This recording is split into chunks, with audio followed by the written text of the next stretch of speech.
Good day mga bossing, another day, another installation naman tayo ng Bi-LED 3.1 Kaon Sondra sa Toyota Fortuner. Ayan.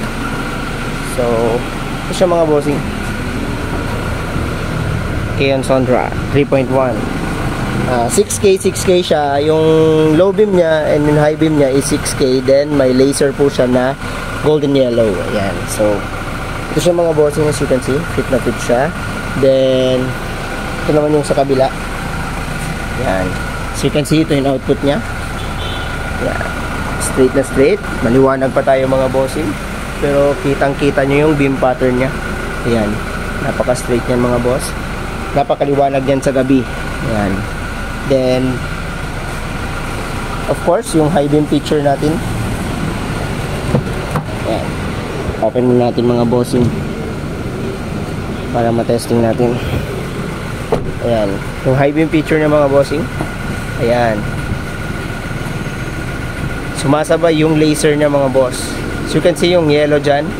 Yan, yung yellow, dalawang yellow. Yan yung laser niya mga bossing. Then yung pag ganon na parang tenga is yun yung high beam niya. Ayan. So you can see, napakaliwanag yan sa gabi mga bossing. Imagine nyo broad daylight. Ayan. Tapos nakikita nyo yung pattern, beam pattern nya. What more sa gabi. Ayan. So by the way, nagpa-install din po pala si bossing ng park light. Ayan. Super white na park light natin. Ayan. Ito yung stock ni bossing.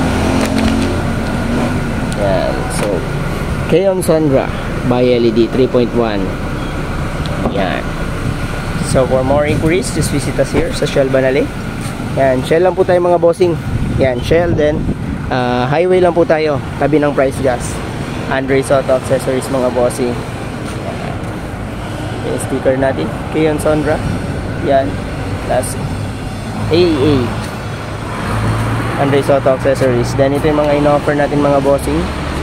Yan, pa-like and share na lang po ng page natin, Andres Auto Accessories Pagadian, Andres Auto Accessories Zamboanga, and yung bagong page natin na Andres Auto Accessories Cagayan de Oro.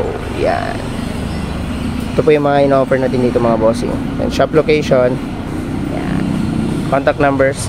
Open po tayo Mondays to Sundays 9 AM to 5 PM mga bossing. Free check up and estimate. Kaya feel free to come here lang po mga bossing sa shop. Ayan. So, yun. Soon to open na tayo mga bossing sa Cagayan de Oro. Abangan nyo lang kami dyan. Yeah. Ride safe mga bossing.